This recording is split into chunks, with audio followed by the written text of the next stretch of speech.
Estamos de volta! Estamos de volta em casa também, né?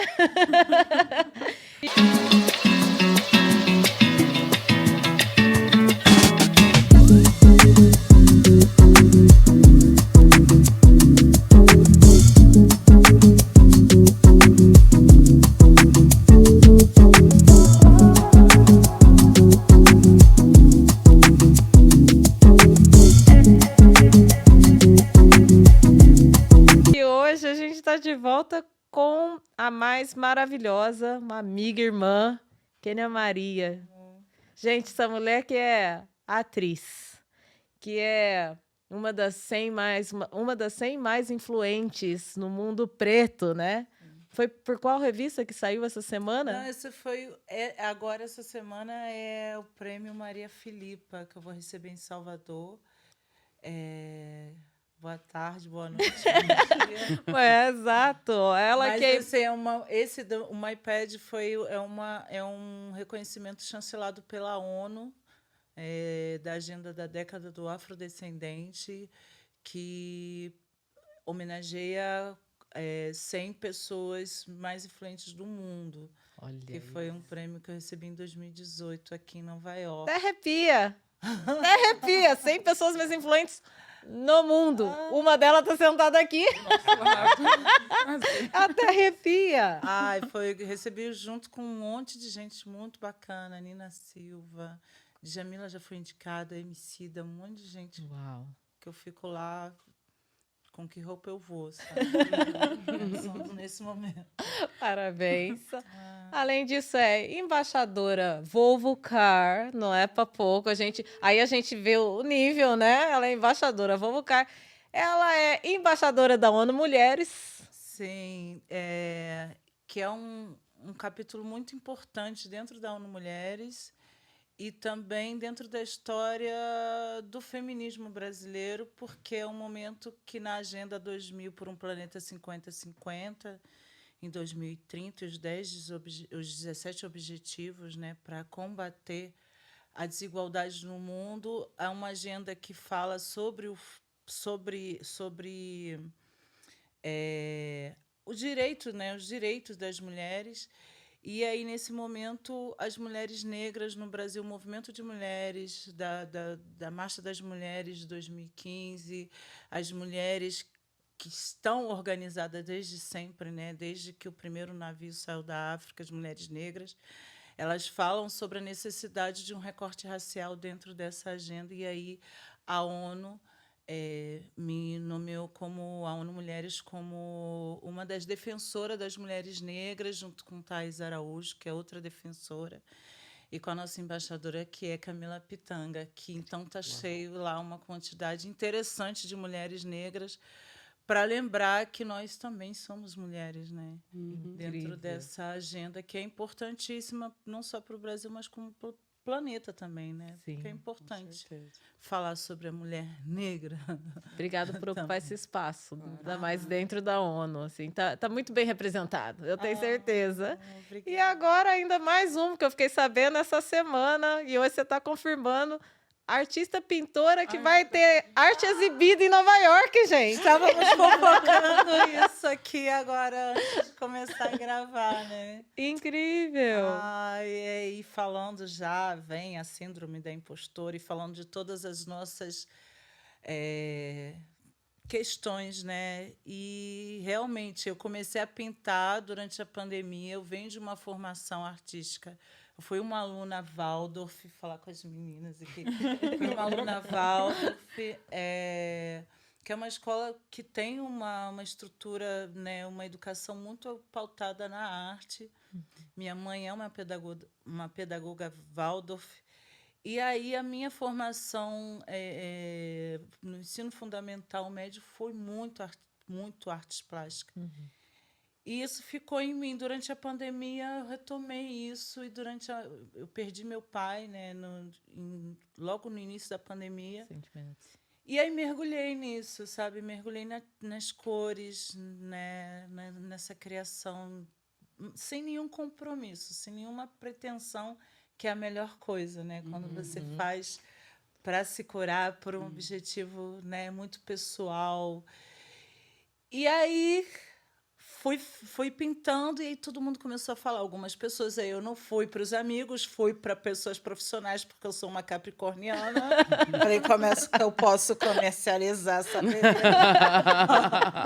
A emoção acabou, vamos lá. Aí, Acabou o momento Vamos artístico. para os negócios. eu falei, vem Partiu cá, o momento business. vamos lá, eu tô... E eu já tinha feito, eu tive uma professora durante a adolescência também, a Túlia, argentina, que eu nunca mais tive contato. Túlia, se você estiver ouvindo aqui, entre em contato, porque foi uma pessoa muito importante na minha formação, uma professora que me ensinou a técnica abstrata, a pintura abstrata. E aí, mas aí, voltando, eu comecei a procurar, né, pessoas críticos de arte para poder falar como é que...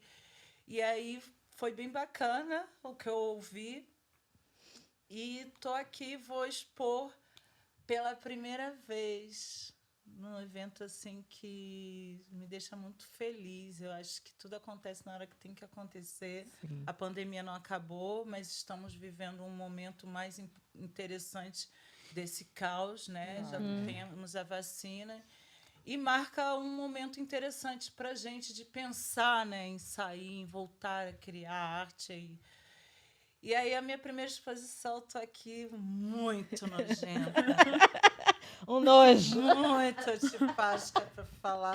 Vai ser na comemoração dos 80 anos de aniversário de Beatriz Nascimento. Sim, Beatriz Nascimento, acho que é uma das mulheres mais importantes, assim, para uma das intelectuais mais importantes do Brasil. Não vou nem usar o recorte racial, porque é para o Brasil mesmo, né? Sim.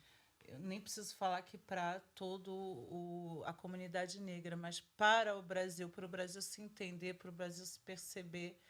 Eu acho que Beatriz Nascimento precisa ser mais utilizada nas escolas, nas conversas, nas pesquisas, sabe? Mais procurada. E aí eu vou expor nos 80 anos de comemoração dos Simples 80 assim. anos de aniversário Simples dela. Eu tô aqui, assim. ó. Ai, meu Deus! E a gente tá aqui, hoje aqui no estúdio a gente não tá mostrando, né? Mas a gente tá aqui com a Betânia Nascimento aqui no estúdio.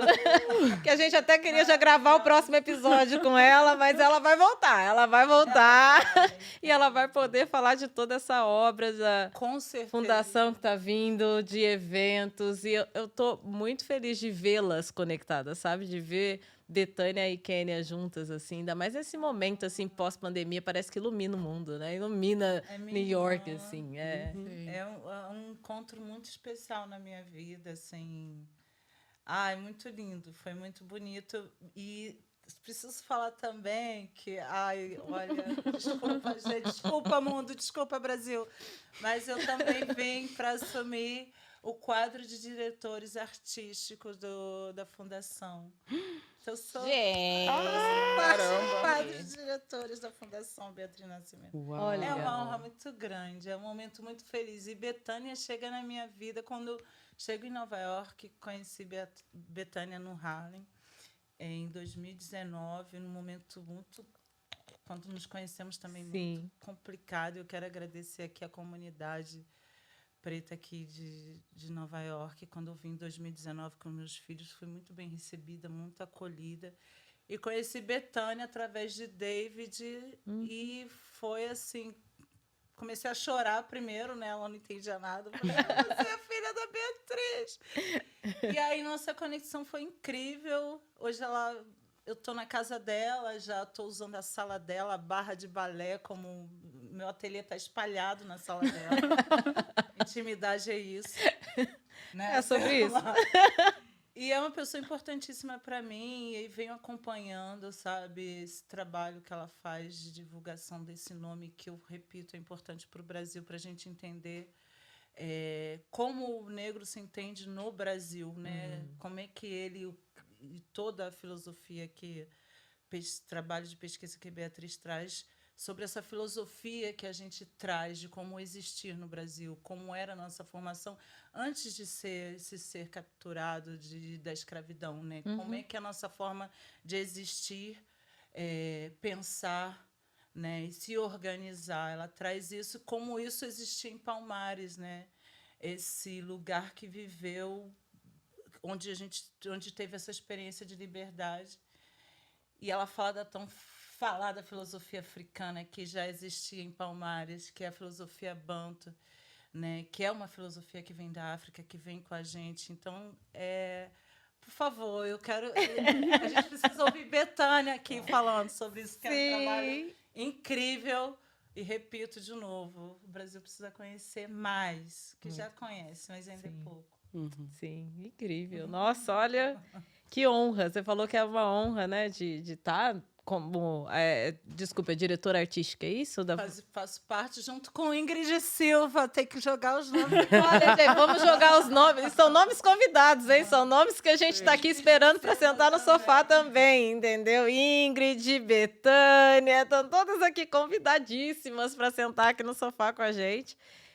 Mas é uma honra pra gente, assim, ter você aqui. De verdade, assim. Legal. Acho que desde quando você falou que você estava vindo, eu falei com as meninas, olha, vamos pegar e ficar no pé da Kênia para a Kênia vir sentar e bater um papo com a gente. Principalmente porque a gente precisa, né? A gente não tem muito espaço para falar a nossa história. Então, essa sempre foi a ideia do Pretas, sabe? De termos pretas que estão morando ou passando por Nova York para contar a própria história, para falar até da relação, né? De o que você tem de relação com Nova York, por exemplo, entrar nisso. Eu te conheci aqui em Nova York em 2019, o verão de 2019. A gente sempre fala desse verão em todos os episódios. Era muito amor. Oh, muito amor. Eu ensinei a carioca a falar amor, entendeu? Kênia, se prepare. Muito amor. O verão de Nova York é muito amor. Então, é por isso que é uma honra, sabe? O verão de Nova York encerrou... Não encerrou, né? Mas foi ali o final para começar a pandemia, né? Nossa. Porque logo depois já veio a pandemia e nem sabíamos. E agora a gente está saindo, né, da pandemia e você está aqui. Então, isso para mim significa muito, assim. Eu queria apresentá-la para as meninas também. Muito prazer. Uma honra, de verdade. Falando nisso, eu queria até fazer uma pergunta também, porque eu estava lendo um pouco sobre a sua trajetória e eu vi que, como defensora do direito das mulheres negras, uma das suas propostas estratégicas era exatamente isso, dar a voz às mulheres negras. Sim. Aí, o que se alinha muito também com o nosso podcast. Aí, minha pergunta é, que mulheres negras seriam essas? E o porquê também é importante por que você acredita que seja importante dar a voz a essas mulheres? Tipo assim, eu, a Elis, aí a gente já tem o nosso porquê, a gente entende a nossa necessidade, mas eu acho que seria importante também você, como a figura que você é, falar um pouquinho disso. Então, quando eu entrei para a ONU Mulheres, para mim foi muito emocionante e senti uma responsabilidade muito grande, né? Que lugar é esse de divulgar essa agenda no Brasil, um país que é extremamente violento para a mulher negra, né? É importante falar isso. A gente tem aí muitos desencontros quando fala de mulher negra e mulheres não negras, né? Eu estava pensando, engraçado, a importância que a pergunta traz é essa. Eu estava pensando uma coisa esses dias lá com a Bethânia, conversando e falando, cara, onde que difere da mulher indígena que está sofrendo nesse momento no Brasil, né, um extermínio muito grande do seu povo. E assim, não comparando as violências, mas como é violento para a gente, para nós mulheres negras, como essa instituição família ela é separada, né? E no caso do povo indígena, isso eles conseguiram manter. O homem não separa, não estou querendo dizer e não gosto de falar dessa forma que o homem negro abandona a mulher negra, mas que o racismo promove esse abandono entre nós. E que isso entre os povos indígenas não acontece. Como é uma mulher negra que também tem essa forma de ver o mundo diferente, como a mulher indígena, entende o matriarcado, né, não romantizando, que eu não suporto isso, mas de uma outra forma, o lugar do feminino, entende a água como um espírito, como algo que se move, vê o mundo de outra forma que a mulher branca, principalmente a que colonizou, né, que é importante a gente falar, não fomos colonizados só por homens, mas por mulheres, elas estavam lá. como nossa forma de existir é diferente, né? Baseado, inclusive, na filosofia africana que a gente traz, que é a filosofia Banto. Então, como é difícil existir quando a gente tem uma estrutura, falando de família, que morre a cada 23 minutos como homem, a gente perde nossos filhos. Então, é muito difícil ser mulher preta. E como é dar voz e como é difícil estar nesse lugar. Porque eu sou uma ativista, né? Desde os 18 anos, quando eu participei, vi a fundação, o Afro-Reg ser fundado, fui professora lá. Sou uma mulher de comunidade e sou uma mulher do samba também, que para mim é uma religião de matriz africana, o samba. Então vejo o samba nesse lugar. Bonito e aí Lindo. Muito bonito isso. mas o samba, eu acho que até o hip hop é uma religião de Uma matriz religião. africana. Adorei isso. Muito Com bom. a sua estética, com a sua pintura, enfim, com a sua música, com a sua forma de invocar Deus. E aí, o que eu faço? Eu tenho eu me alio sempre às mulheres que estão como Betânia, né, que eu venho desde que a gente se conheceu, eu venho trocando com ela e trazendo o que eu posso, né, em relação a mulheres que estão crescendo, que estão trazendo seu trabalho. Eu sempre estou aliada a essas mulheres. Eu sou madrinha da Associação das Baianas de Acarajé do Brasil, que são 5.000 mulheres organizadas, as mulheres que ajudaram a alforriar, né, muitos dos nossos, as mulheres que se organizam economicamente, que trazem uma filosofia africana única, que é a base desse país.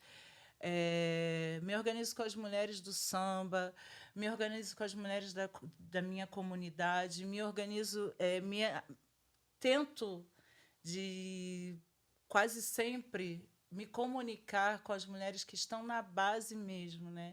Que não são aquelas que conseguiram chegar à academia. São as mulheres que estão no povo, que atravessam o trem, atravessam uma cidade para cuidar dos filhos de mulheres brancas ainda.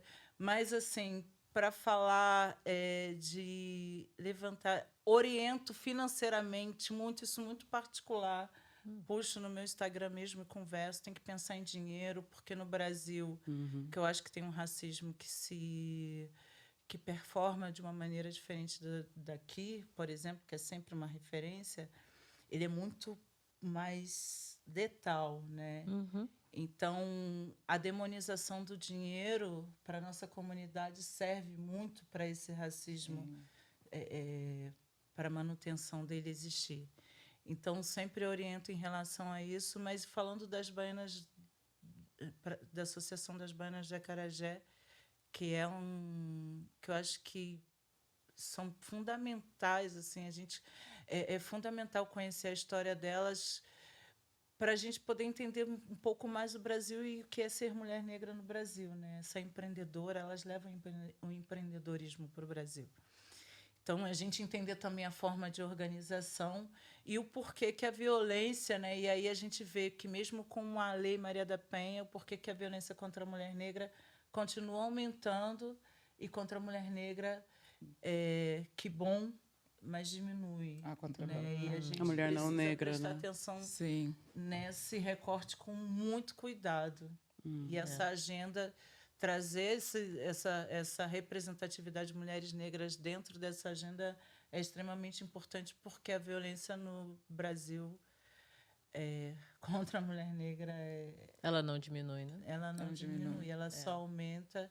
E aumentou muito durante a pandemia. Pois né?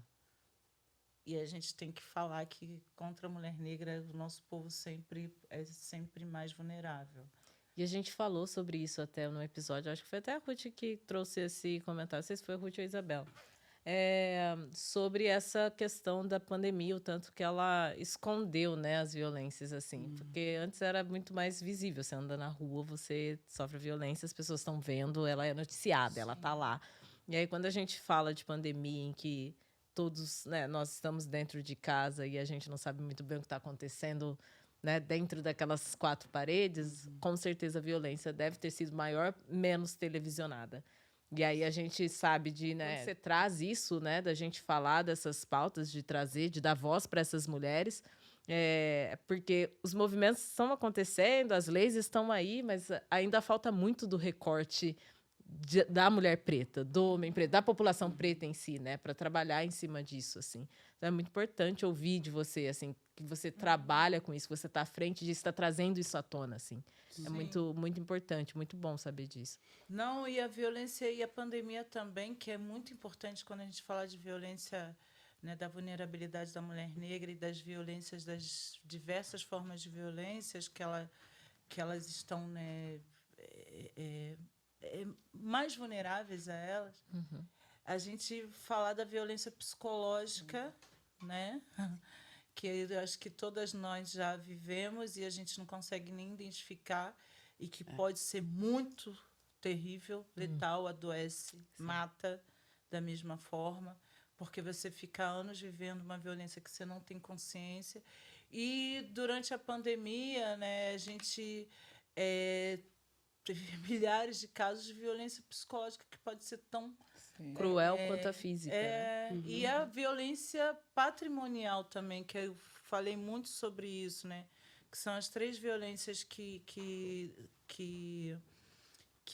estão dentro da violência da Maria da Penha. A violência psicológica, patrimonial e a física, que não começa no primeiro tapa. Não começa, ninguém conhece você e te dá um tapa, um soco na cara. Primeiro, te arruína a sua saúde mental. E durante a pandemia, como a violência psicológica ela é mais frágil ainda, porque é necessário que as instituições entendam o que é violência, não consegue nem entender a violência. O Brasil, né, que é um dos piores, é o 5º país pior para nascer mulher.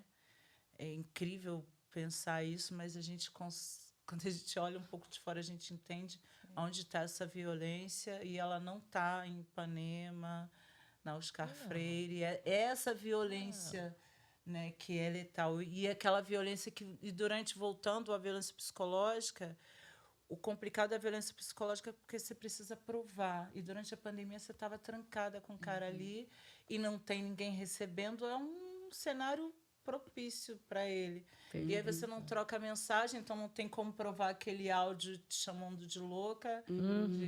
Então, assim, rolou muito, né? Aconteceu muita violência psicológica e a física, né? Mas o que a gente vê na TV que é triste, que assusta, é sempre a mulher branca, né, sofrendo violência, e isso é denunciado. E dói na gente. Sim. E é complicado porque a gente começa a se comover com a dor sempre da mulher branca, e por isso essa violência que diminui e a gente todo mundo fica atento a ela. Mas da mulher negra nem aparece. Sim. Porque só no último mês eu lembro de, sei lá, 5 casos. E chegou um momento que eu fiquei de estupro também.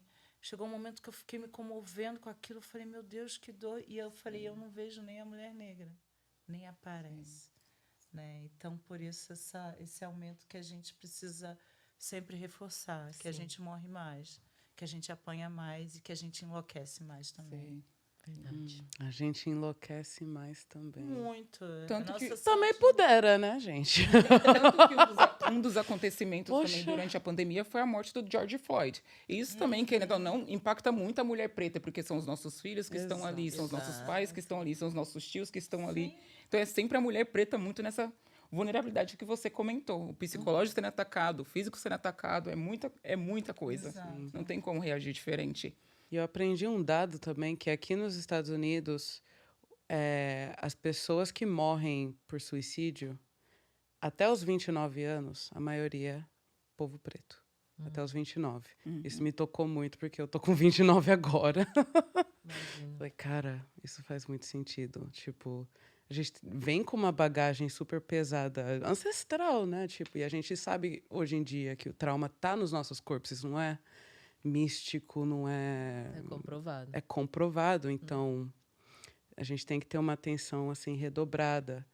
E principalmente porque a mídia não dá essa importância para o corpo preto, né? Para a mulher negra, para a morte da mulher preta. E aí, se a gente não tiver esse cuidado, essa consciência de falar sempre que nós somos vulneráveis a todo e qualquer tipo de violência, a gente acha que quem está morrendo e sendo estuprado é a menina branca. branca. No último mês, a atriz Clara Castanho, né, foi vítima de uma violência terrível, primeiro da mídia, né, de um jornalista, e do caso que ela teve que colocar. E aí, em um momento, a gente precisa fazer o exercício de pensar, tá, quantas meninas negras estão passando por isso agora e não pode pagar por um aborto, não pode... muita gente vai criticar o que eu estou falando, mas a gente precisa fazer A gente precisa. esse exercício. E foi exatamente no momento que o aborto foi Criminalizado, né? criminalizado de novo. E aí exploraram bastante essa imagem dela, certo, para falar de uma pauta pertinente, ok. Mas a imagem ela tem um peso muito grande. E em algum momento eu parei e falei assim, não, eu estou num país racista. Se eu falo que esse é o corpo que é estuprado, eu estou cometendo um erro, porque não é. É também. Não claro, unicamente, né? Nem Exato. principalmente. Mas, assim, 40% das mulheres que sofrem abusos... 40% dos casos de abuso acontecem dentro de casa. É o pai, é o padrasto, é quem está perto. Sim. Né? Então, assim, eu não preciso falar quem é que sofre mais isso. Né? E também o olhar, né, a adultização da menina, né, que será que ela não deu mole? Quem é a menina que não propiciou aquela situação? Colocar ela quem como a culpada e não vítima, né? Exatamente. Qual é o corpo hipersexualizado? Sim. Qual é o corpo que amadurece, né, porque tem uma anatomia diferente, que é satanizada, que é o corpo do pecado. Então, se a gente não para e faz o exercício, mas quem é que está morrendo? Quem é a mulher? Qual é a cor dela? Qual é a criança que está sendo estuprada toda hora? Então, assim, qual é o corpo vulnerável? E não é para dizer competir nenhum sofrimento, porque a gente já sabe quem sofre mais. Exato. Mas é só para lembrar e não deixar essa imagem do sofrimento só aliado à criança branca, à adolescente branca, porque nossas meninas elas estão num lugar, agora então com a pandemia, num lugar que não dá nem para acessar toda hora, senão você precisa de terapia. Exato. E esse assunto, né, violência doméstica, patrimonial e psicológica, é um assunto muito pessoal para mim, né? Então, já falei, inclusive, nas minhas redes sociais, que eu sou vítima de violência, né? E foi pouco antes de vir para os Estados Unidos. E além da gente não ter, às vezes, é o que você está falando, do acesso, né? De chegar até lá, de chegar até essas meninas e mulheres que estão sendo ali abusadas, violentadas. Além disso, quando se tem o acesso, ou não quando se tem o acesso, mas no meu caso, por exemplo, eu tive como ir para uma delegacia da mulher. Eu cheguei na delegacia da mulher, eu fui atendido só por pessoas brancas, só por mulheres, outras mulheres e homens brancos. Não tinha uma pessoa preta ali na delegacia que me olhasse com um pouquinho de carinho ou cuidado. Sim. Um pouquinho só. E ainda eu fui falar do caso e a primeira pergunta que me fizeram foi: mas o que você fez? Isso eu estou falando dentro de uma instituição que eu fui lá para denúncia. Que o povo é para ser preparado para receber. Com provas e provas físicas, inclusive. E o que você fez para isso? Eu tinha que fazer aquele BO. Eu não ia sair dali sem o BO. Meus amigos que estavam comigo não iam deixar eu sair dali sem o BO. Mas eu fiquei pensando que se eu estivesse sozinha, eu teria falado: não vai adiantar nada mesmo, vou embora. E vou para casa, e vou ficar com essa minha dor para sempre, e ninguém vai ficar sabendo. Então, além do acesso, ainda tem isso, né? Quando você consegue sair dessa caixa, né? Quando você vai para as organizações que supostamente estariam ali para olhar para você, elas te perguntam: mas e o que você fez?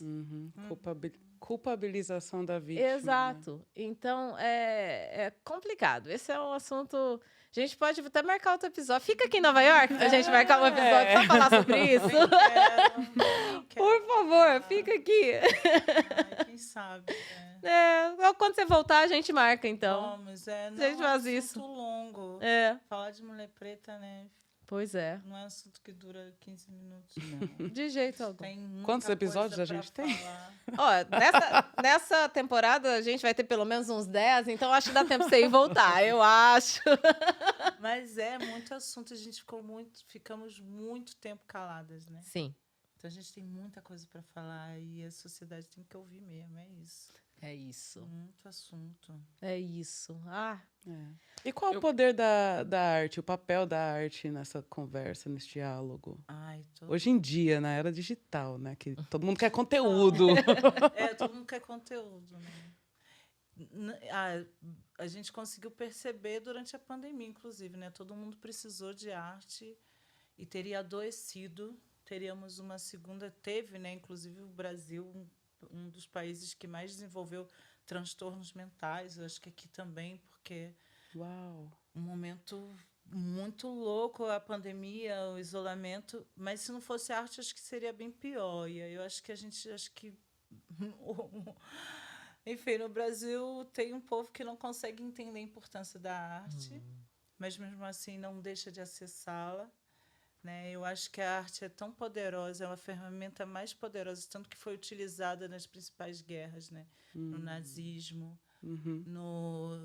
na ditadura, foi proibida. A arte é sempre a ferramenta que é poder mais atacada. Primeiro, por qualquer governo que seja violento. Né? A violência sempre ela vai atacar a arte e vai utilizá-la também para a construção do racismo, como aconteceu aqui, aconteceu no Brasil. Falando de Brasil, né, como é que se utiliza a arte para demonizar o corpo negro, para satanizar, satanizar a mesma coisa, mas para criar estereótipos. Né? A negra maluca é criada pela arte. É por isso que a gente precisa cuidar tanto e dar tanta atenção e utilizá-la como forma de desconstrução também desse imaginário, né? Da gente se ver em outro lugar, da gente se ver no sagrado, que é uma coisa que eu estou tentando trazer para a minha arte, né? Que é o afrofuturismo. Eu falo muito desse lugar a minha palestra no TEDx São Paulo é feche os olhos e imagine um anjo, e de a gente perceber como é que o nosso cérebro está contaminado pelo racismo, está programado para imaginar o ser sagrado branco. Você vai fechar os olhos, você vai imaginar um anjo branco, você vai imaginar todo lugar de poder uma pessoa branca, por mais que você seja negro, sua mãe, você viva numa família negra. Então, a gente entende a função da arte como ela é poderosa. Ela colabora com isso em mãos erradas. Né? E por isso que eu fecho os olhos e não consigo imaginar um anjo negro. Eu tenho essa dificuldade. Eu palestrei em vários lugares, eu sempre faço essa dinâmica. E as pessoas fecham os olhos e, às vezes, eu conto uma história. E as pessoas não conseguem, né, visualizar a sua imagem no sagrado que seja. Né? E aí eu já vou aproveitar para falar de outro prêmio que eu ganhei. por favor. Foi no especial de Natal, Juntos a Magia Acontece, que foi o último especial, foi a última obra do meu nosso querido Milton Gonçalves, que ele faz o Papai Noel preto, que para mim foi de extrema importância para as nossas crianças, né? A gente sabe qual é o símbolo do Papai Noel, não tem nada a ver com a nossa filosofia, a nossa história, com o que a gente acredita, mas eu acho que foi importante na TV Globo exibir um preto velho passeando pelo céu, entendeu? Na noite de Natal e distribuindo presentes e bênçãos. Para mim foi muito importante. Eu participei desse projeto como consultora e nós ganhamos um Leão de Ouro. Só isso.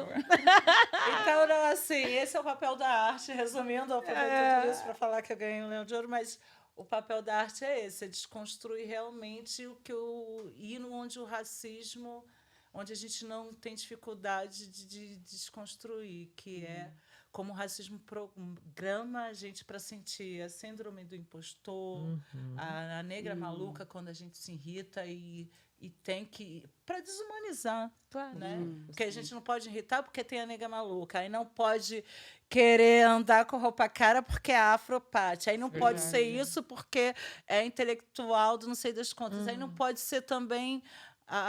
não pode ser nada. Entendeu? Então, eu acho que a arte... ela Ou melhor, pode ser apenas nada. foi exatamente nada.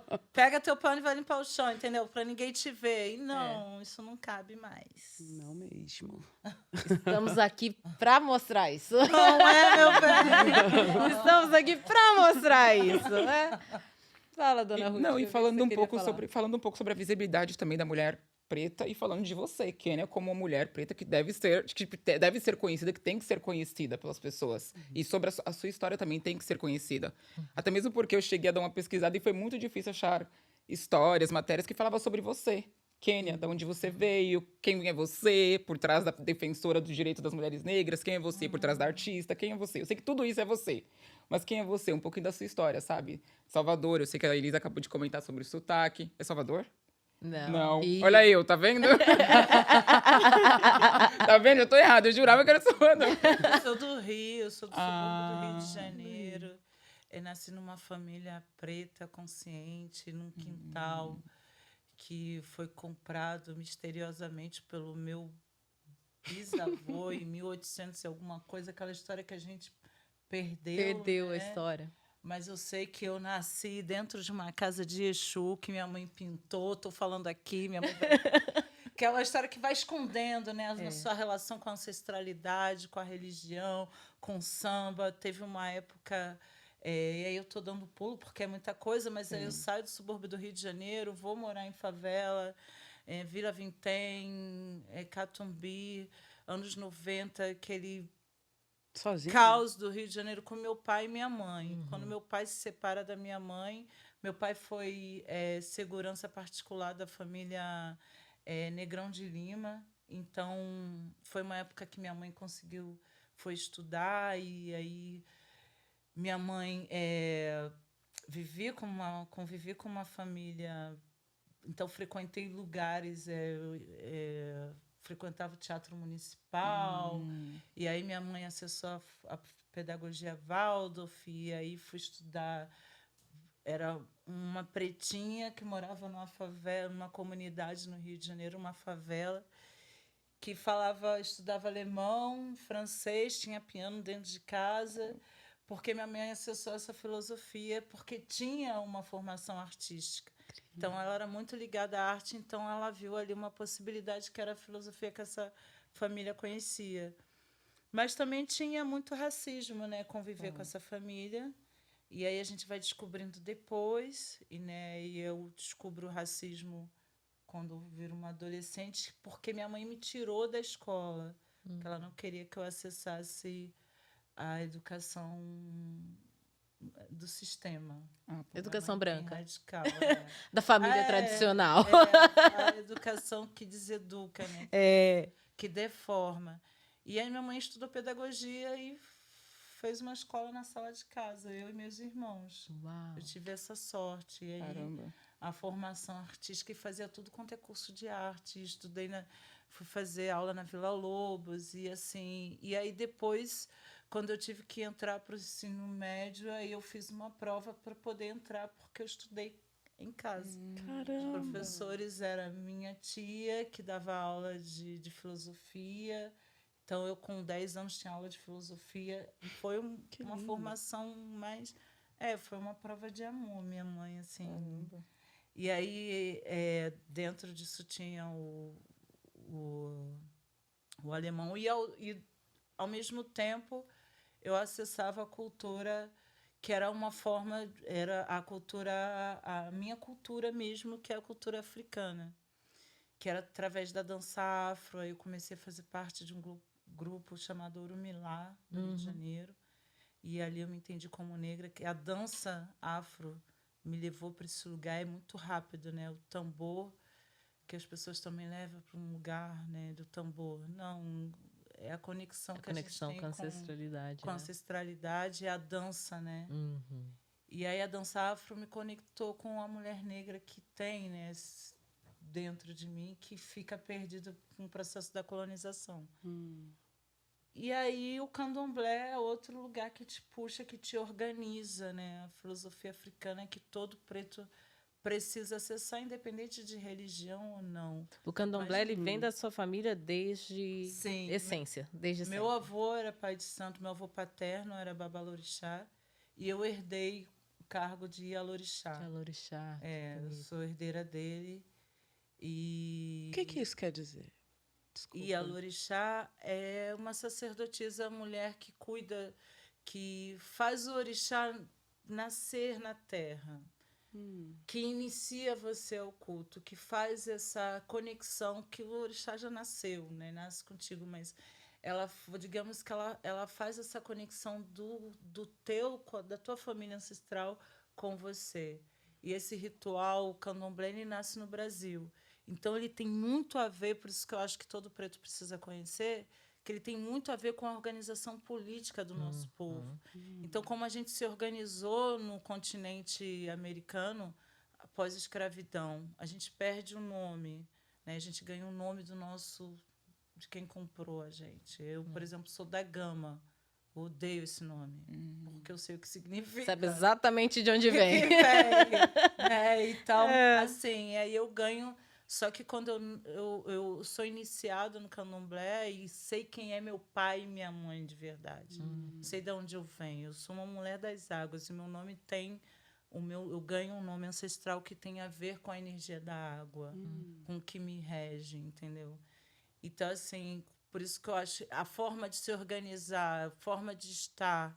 Eu acho que a pergunta é como é que. Até esqueci, mas a pergunta fala de quem eu sou, né? De onde eu venho. sim. Eu entendo a partir do candomblé, que é o recado que eu deixo. A gente precisa aprender que forma é essa de se organizar, de onde a gente vem, que esse nome não é nosso, sabe? De quem eu sou herdeira, né? Como Emicida fala, eu respeito sua fé, sua cruz, mas temos 256 odus, caminhos, destinos, né? É muito antes disso, é uma civilização muito antiga. Muito antiga. Então, isso me organiza como essa é a minha história, isso que me faz estar aqui e saber quem eu sou, é Oxum.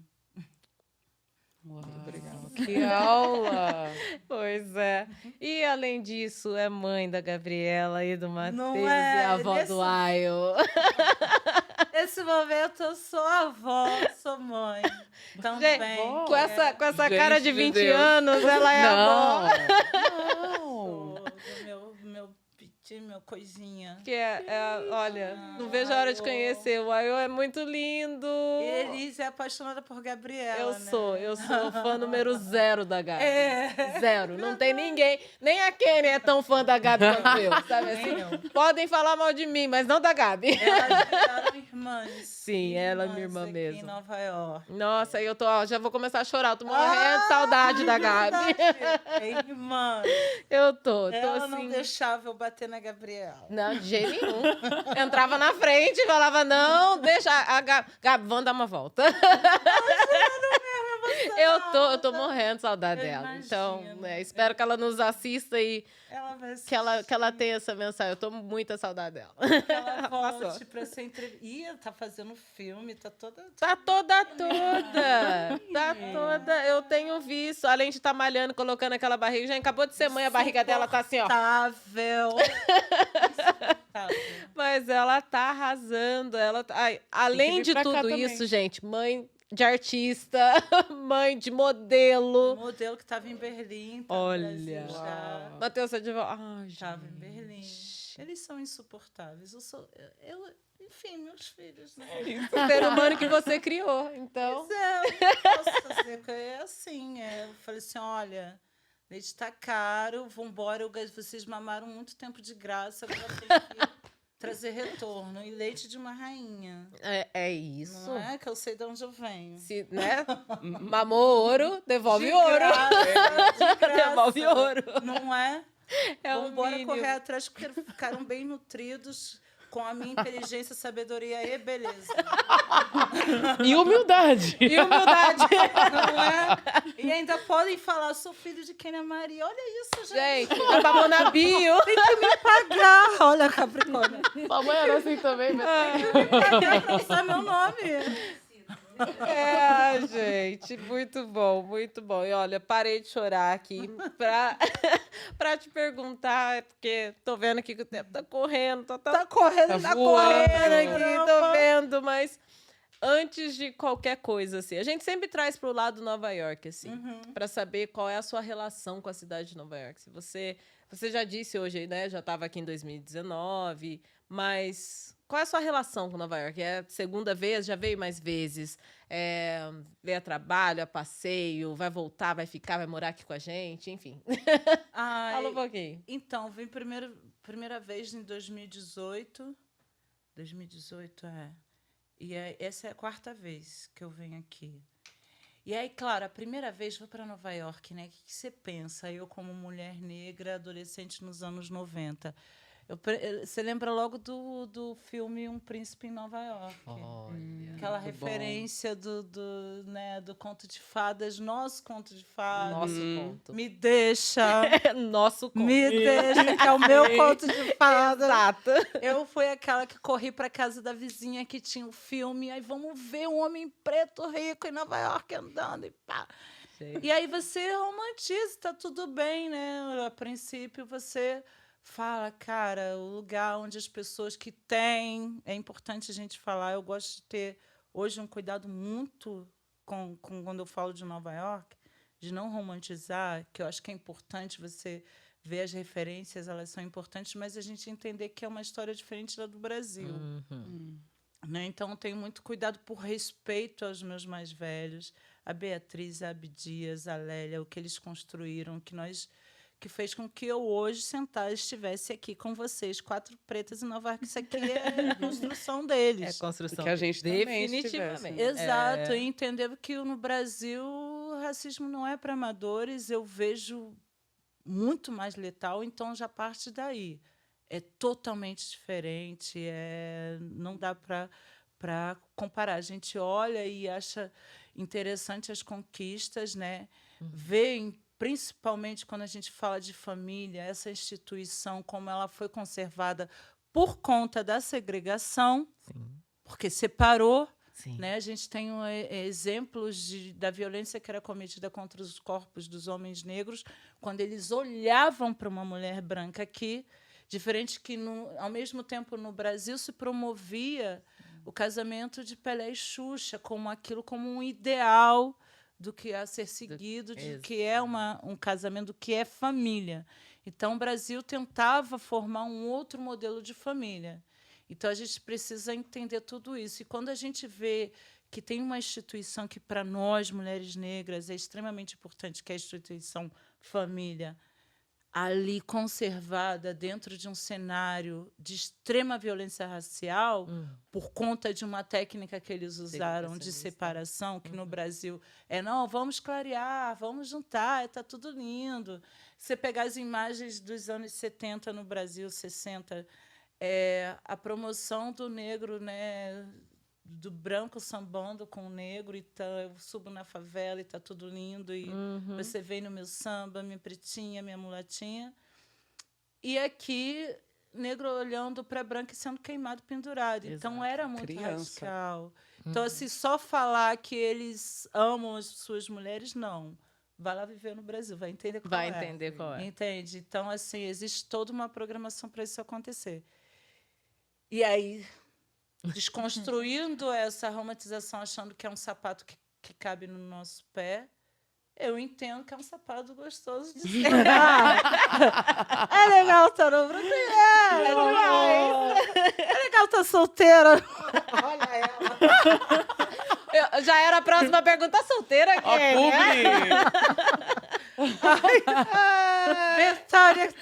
Ela tá ali, tá falando demais. Tá Gente, falando...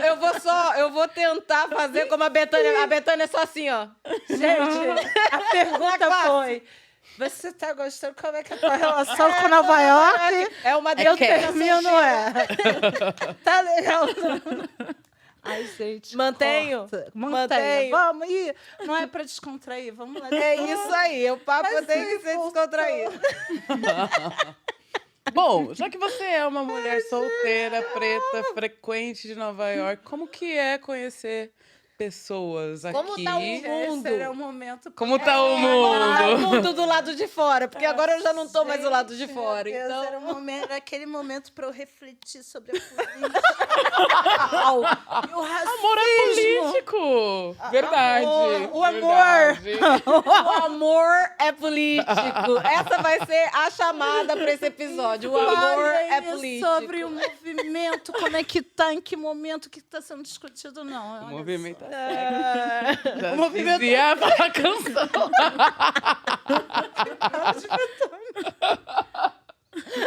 Ai, gente, que maravilha. Sei, tá. Tá tudo bem. Bebe água, vamos respirar. Mas eu tô adorando. Não, viu? mas eu agora não consigo Não mais. consegue contar. Ai, que delícia. Não, mas pode continuar. Era essa mesmo, a sua relação com Nova York. Tá tudo certo. Não é essa. Eu quero vender meus quadros. Muitos quadros. Muitos quadros. Minha relação com Nova York é... Tá, gente. Peraí, gente. Ó. Então. Eu consigo identificar, que eu falei, quando eu cheguei aqui num momento muito complicado da minha vida, você sabe. Uhum. Muita gente no Brasil sabe. Questão política mesmo, assim, só para o povo não ficar imaginando coisa. É. Uma questão política, eu precisei sair do Brasil, cheguei aqui muito, sabe, vulnerável, com os meus filhos, todo mundo muito ferrado, sabe? Eu lembro quando a gente pegou o avião, todo mundo chorava muito, a gente não conseguia sair de casa, eles tentando me levar para Respirar. Para respirar. Pra tudo quanto é lugar. Pra festa, Não, pra mas Everyday People. festa, eu não tinha dia que eu não queria tinha. sair. É. Uau. E aí, ao mesmo tempo, eu tinha um problema muito grande com os Estados Unidos, por conta da minha mãe, que não queria nem que eu falasse inglês, anti-Estados Unidos total. E eu cheguei aqui enxergando esses Estados Unidos como um país que se beneficiou por conta da violência, né? Então, Sim. eu tenho um problema tanto que, se eu não me ver na Times Square, alguns lugares eu evito. Uhum. Eu não gosto, sabe? Eu não tenho essa relação de, ai, meu Deus, olha, Times Square, olha, meu Deus, que loucura. Não tenho essa relação. Mas eu tenho uma relação muito forte com o meu povo. Então, onde está o Brooklyn, onde está né, o meu povo que está no Brooklyn, que está no Harlem, essa relação é muito forte, porque eu vejo que o meu povo está nesse continente inteiro. A relação que eu tenho quando eu morei na Venezuela, eu sempre procuro a minha, mesmo no Brasil, que é um país confuso para mim, eu estou onde está meu povo, ali é o meu Brasil. Né? Ali eu faço o meu pedacinho, o meu pouquinho de Brasil, iaiá, onde eu estou com o meu povo. Eu me sinto bem, independente, seja no Harlem, seja em Salvador.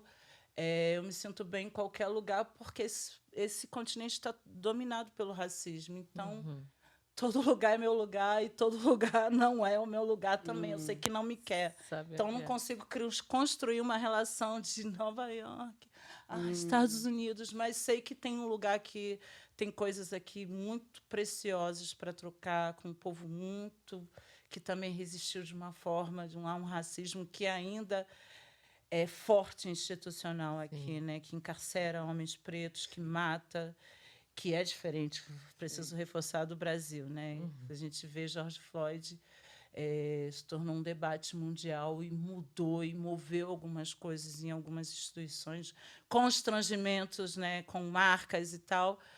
Mas isso no Brasil está acontecendo agora, Sim. que deve ter alguém sendo enforcado, sufocado, sabe? E a gente nem fica E sabendo. a gente não fica sabendo, exato. E a gente precisa sempre chamar atenção para isso, porque a mídia ela direciona a gente para ter afeto por uma determinada situação. Não que eu não tenha sofrido com aqueles 9 minutos daquele irmão. Ali eu vejo um irmão, não interessa a língua que fala, Sim, né? sim. O continente todo é o meu lugar. Mas é que eu sou uma mulher de comunidade, eu trabalhei em comunidade, eu olho para a comunidade e o Brasil está cheirando a morte. Isso é o que eu tenho para dizer. Assim, falo isso com a voz trêmula mesmo. É muito doloroso ver como o preto morre como barata no meu país, sabe? E eu sei que aqui existe, mas lá você fica uma semana no Brasil, você acessa, no mínimo, a energia que está na rua. E é impossível construir qualquer dignidade em cima de sangue preto. E isso cheira, sai do chão. Você sente nas mãos, né, de homens fardados nas ruas. Você percebe, você sente a doença nos olhos dele. E isso agride. Né? No Rio de Janeiro, por exemplo, é um lugar que é insuportável para viver. Porque o fuzil anda para fora do carro, né, da policial. Se você para do lado, você tem um fuzil direcionado para você. Então, a agressividade, a tensão racial o tempo inteiro. E ninguém chama de racismo, que é o pior, que é a estratégia. É uma maravilha. Segurança. Ainda promovem como sendo segurança pública, né? Exato. Tudo tem Exato. nome de segurança e tudo é racismo. Tudo que você vê. Segurança, né? A favela, a questão da maconha, que eu falei... Eu me emocionei andando aqui, vendo os meninos pretos vendendo maconha. Eu falei, caramba, não morre mais por isso. Não interessa a discussão sobre as drogas. Tem que parar. Está matando o preto, tem que parar a proibição. E foi o que eu senti quando eu vi aqui. Então, assim, de novo, a gente admira algumas conquistas, entende como elas se deram, né?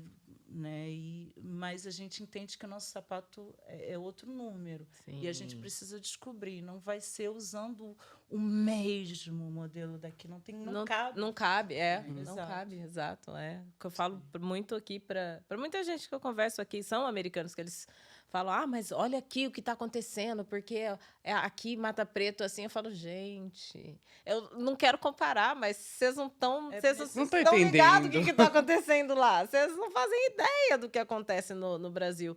É claro, para bom e para ruim. Também não dá para também sentar aqui e falar assim, olha, o Brasil é todo ruim. Ou o Brasil está completamente ruim. Porque aqui nos Estados Unidos também. Então, a gente fica com esse negócio de, sabe, muita gente compara mesmo. Eu falo, não tem comparação, são dois mundos diferentes. Vocês não... Muito. Eu acho... E o processo de colonização também. É isso, processo de colonização. E você falou uma coisa que eu nunca tinha pensado, eu achei interessantíssimo. Eu vou até voltar. Quando você diz... quando promoveram o casamento Pelé, Xuxa, por exemplo, como exemplo, e aqui a segregação total. É uma coisa que a gente fala direto, né? A gente fala sobre esses processos, mas eu nunca ouvi um exemplo disso. Ouvir essa combinação Pelé-Xuxa me dá o exemplo mais claro do processo de embranquecer, de clarear a família, Então, assim, não dá para a gente comparar exatamente como você estava dizendo se os nossos processos são outros, né? Se as nossas denominações são outras. E o exemplo pela Xuxa mostra para o jovem negro o que ele pode conquistar quando ele ascende socialmente, né? Quando ele vira jogador de... É muito cruel. Muito. É muito cruel demais, assim. E é esse lugar desconfortável que a gente fica, né? De entender que nem família a gente pode ter... E não é falar da família interracial, não é sobre isso. Porque eu acho que esse é uma distração falar, né, de algumas pautas, assim, como isso. Jamais, né? Eu respeito todas as relações, minhas amigas, minha filha, amo meu genro. Não é porque senão... Não é sobre isso. Não, é sobre processos. O que foi promovido, sobre a violência que foi promovida. Não é sobre não poder casar com branco, é sobre falar que eu não posso casar com preto. Exato. Que é o que é dito nos filmes, na mídia. É sempre essa mensagem. Você vai casar com teu espelho, cuidado. Exatamente. Não é sobre outra relação da menina que escolhe o branco. É sobre Falar que eu não posso casar com meus Se com quem se você parece casar, comigo, se você casar com quem se parece com você, você está fora do que seria o você ideal. não assente. Exato. Exato. Então, Então, dessa assim, parte. tendo bastante lucidez e honestidade para este debate. Daqui a pouco não vamos viajar. Não. A gente não tá falando desse processo, não nesse episódio. A gente pode falar em um outro episódio, eu não tenho problema nenhum em falar sobre isso. Mas é no sentido mesmo de exemplificar processos, sabe? Exato. É tipo o quão Estados Unidos foi em um caminho e o Brasil foi em outro, assim. É muito... A gente sempre fala, mas é diferente como? E aí você trouxe um exemplo prático dos processos na mesma época. E isso, para mim, foi assim... É visual, sabe?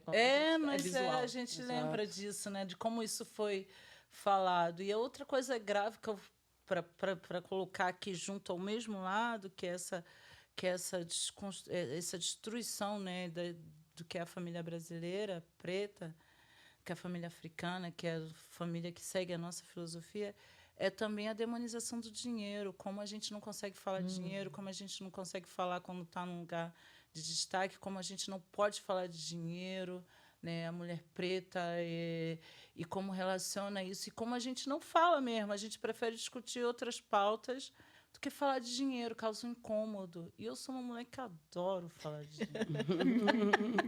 Eu amo.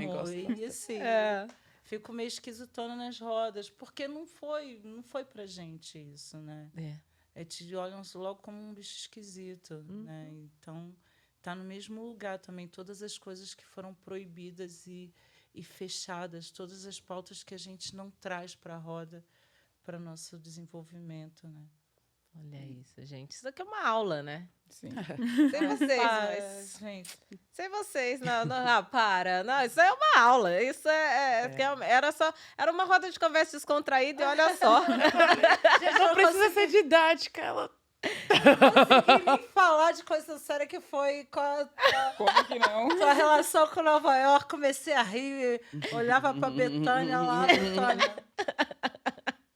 Não, mas Mas é essa, é em busca da ancestralidade. continuamos em busca da ancestralidade mesmo nesse verão de Nova York com muito amor. Com muito amor. Muito amor aí envolvido. Eu não faço ideia como estamos. Eu falei, eu não faço ideia como estamos mais fora da caixinha, né? Mas é uma ótima pauta a gente saber como tá o mundão lá, né, gente? Como tá essa questão de relacionamento Movimento. pós-pandemia. Né? Não sei. Mas é isso, eu quero ficar um tempo aqui. Eu quero ver como é que é essa relação com a arte aqui. Respira arte também, né? Basquear, meu Deus, quero explorar muito isso, conhecer mais. Essa é a minha relação com Nova York. Vamos terminar esse negócio de uma forma... Né? Neutra. É isso, gente. Então, sempre venho com uma última pergunta. E eu perguntei, inclusive, para a Eliane Dias, que estava aqui no nosso primeiro episódio. Então, vou perguntar para você também. Ela é incrível. Perguntar para você também.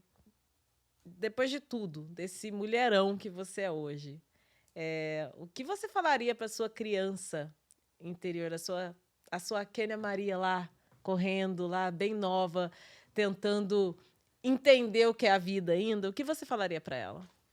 Ai, meu Deus. Peguei no pulo. Ai, o que eu falaria para ela? Sobre anseios, desejos, ansiedade, sobre trabalho, sobre dinheiro, sobre vida. Pessoas. Pô, só veio, eu tô querendo inventar aqui, mas eu falaria para ela que eu tô feliz. Veio isso na minha cabeça. Porque eu acho que é uma preocupação dela comigo, né? Aquela criança preta, adolescente nos anos 90, com medo de morrer, com medo de virar qualquer coisa. Fala, deu certo, deu tudo bem, fica tranquila aí, continua brincando, né? E de vez em quando me chama, que eu volto para você, que eu gosto também de ser criança. Eu acho que eu falaria, tô feliz, porque eu acho que é uma preocupação dela sempre comigo. Você tá bem? Tô bem. Vamos brincar. Olha isso. Essa eu não esperava. Muito bonito. Gente, estivemos aqui hoje nesse episódio mais que especial com essa é minha amiga, minha irmã, uma pessoa que eu amo muito, mãe de uma das melhores pessoas no mundo, que é a Gabi, que eu sou apaixonada, já falei aqui, De chorei. verdade, gente. Ela é incrível. Então, Kênia, muito obrigada por aceitar nosso convite, por bater esse papo aqui com a gente hoje. Foi emocionante. Eu amei. Muito. Volte sempre. Obrigada mesmo. Eu amei. Eu Volta quero mesmo. voltar e vou cobrar de verdade. Por favor. Toda vez que eu estiver aqui, eu quero um episódio. Vai ter. Só se Vai fosse- ter. Só pode ser assim. E ainda para Ela ajudar agora. tem mais prêmios, já vende quadros, olha, já estou, Vai ter que olha. voltar. Eu só tô esperando, porque de agora até dezembro ainda tem muito tempo pra você ganhar prêmio. Eu só tô Não esperando é? qual é o É próximo. uns 3 prêmios. Não é? Ai, Então, muito, muito eu obrigada. amei. Ruth e Isa, obrigada por estarem aqui mais uma Muito vez. obrigada. Gratidão. meninas. É isso. Agradece. Pretas em Nova York tá de volta. Perfeito, obrigada.